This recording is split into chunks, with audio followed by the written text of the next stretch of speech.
Therese LeClaire. The September 9th primary is right around the corner, and we want you to be informed. CBS 3 Springfield, The Republican, MassLive.com, and New England Public Radio have joined together to bring you a detailed look at the candidates running for public office. Now here's the Republicans' political reporter, robert-rizzuto, to introduce us to the Republican candidates for the state Senate representing parts of Hampden, Hampshire, Worcester, and Middlesex counties. Hello, and thank you for joining us for this edition of the 2014 Campaign Roundtable Series. I'm politics reporter Robert-rizzuto, and I'm here with two Republican candidates seeking the state Senate. We're here with Mike-Valanzola to my left and James-ehrhard to his left. And I'd like to introduce our panel of journalists. We have New England Public Radio's Kari and Jiri, and Rob Genest, the director of reader engagement for The Republican and MassLive.com. Well, we are here to have a conversation regarding the state Senate seat you both are seeking. It is currently held by Stephen Brewer, a Democrat. He announced recently that he was not going to run for another term, and Representative Ann Goby was going to be running in his place, as it is. Mr. Ehrhard, to the far left here, is a lawyer, and his firm, Ehrhard & Associates, has offices in Springfield and Worcester, and primarily deals with bankruptcy and litigation for small businesses. Mr. Valanzola is the chairman of the Tantascwa Regional School District and was previously a selectman in the town of Wales. But they both actually have some mutual time on the Tantascwa Regional School District where they work together for many of the same goals. So they are familiar with one another. So gentlemen, welcome. Thank you. Good to be here. And the district that they're seeking to represent is the Worcester-Hampden-Hampshire and Middlesex State Senate District. It is a geographically sweeping district comprised of 28 towns going all the way from the New Hampshire border down to the Connecticut border. So there's a lot of territory within there. A lot of voters and a lot of geography. Yes. A lot of miles on the car, yes. Rob. Certainly. A little less than the size of Rhode Island, actually. It's almost the size of Rhode Island. That's pretty big, I'd say. Well, welcome, gentlemen. Thank you. We are going to start with a question relating to the proposed natural gas pipeline by the energy company Kinder Morgan. Kinder Morgan has proposed this natural gas pipeline that would carry natural gas from the northeast down to the south. And this proposal, as it stands right now, would cut directly through parts of Worcester County, Franklin County, and Berkshire County. Since this project was announced, there's been a lot of debate on both sides. Anytime there's a potential environmental impact, there's impassioned, debate on both sides of it.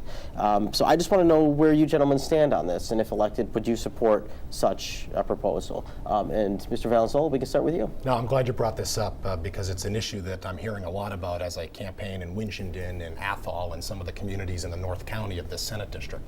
And folks are really passionate about this issue, and they're passionate about it for a number of reasons.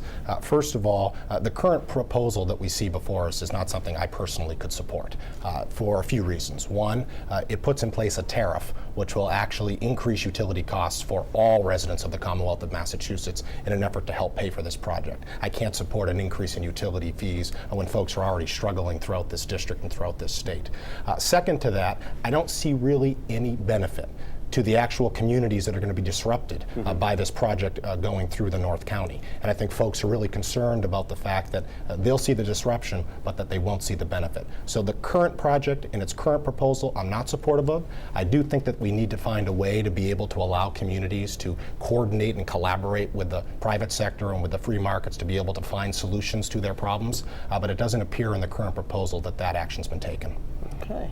Mr. Ehrhard, your stance on this? We're in agreement on that. I mean, that pipeline is going to run through many of our northern district towns. And every time, I've spoken to someone that's universal, they're against it. Not that they're against, upgrading energy pipelines and gas and natural gas and so on, but the manner in which it's being done and the proposal on the table right now doesn't provide any benefit to these towns. All it does is provide risks and harm. Michael mentioned the tariff. He's right. I mean, it doesn't bring any decrease in energy costs to the people of these towns, and that's a real problem. There are some secure risk factors in those towns. So as a state senator, I would not advocate for that pipeline, and indeed I would, to the extent I can, work against the pipeline in its present formation and see if we can find a solution that works for everyone. Look, we need to find energy solutions. We need to have more domestic energy production so we're not tied to foreign energy sources. And this is a small piece of that puzzle. But as the puzzle is drafted right now, it's not going to work for those towns. And as a state senator, I'm going to work with those towns to find a solution that works for them. I'm not going to work for Kinder Morgan. We're going to work for the people of those towns. All right. Thank you, gentlemen. We'll switch gears a little bit. We are going to talk about the topic of medical marijuana. Back in 2012, the voters in Massachusetts, in a ballot initiative, approved medical marijuana. Basically, the law as it stands allows for the licensing of dozens of dispensaries across the Commonwealth and removes the criminal penalties for possession and use and limited growing of the plant based on medical prescription. So first thing I want to know is where do you stand on the topic of medical marijuana, and would you be supportive of dispensaries trying to locate within your district? And Mr. Ehrhard, we can start with you on this. I did not support the medical marijuana ballot initiative. I'm not opposed to people having access to medical care in any form or fashion, be it prescription medication or marijuana in a prescription fashion, which takes care of their medical needs. My sense was that it was really a proposal to try and get into the medical marijuana debate and legalize marijuana is where I think where they want to head to. I've found in my own district, you'd be hard-pressed to find one town that wants a dispensary in that town. In my town of Sturbridge, they've worked very hard to keep it out, and then when they're forced to, they put a small commercial piece way outside the district, out the town. Every town is doing the same thing. So it may have passed the ballot initiative, but it's still not in my backyard. They may have voted for it, but they don't want it in their town. And there's a reason for that. Because medical marijuana dispensaries are not going down to St. Vincent's Hospital or UMass or CVS and getting a pill. It's different than that. It really is marijuana in its purest form. And I think for many advocates of that ballot initiative, it's a gateway discussion into legalizing marijuana. Sick individuals need to have access to medical care, and marijuana is something they should have access to ease their pain. But it should be something you get, like other prescriptions, through pharmacies behind the counter. To have a specific dispensary for the purpose of dispensing marijuana, I think really sheds some insight into what's really going on there. So I don't support it.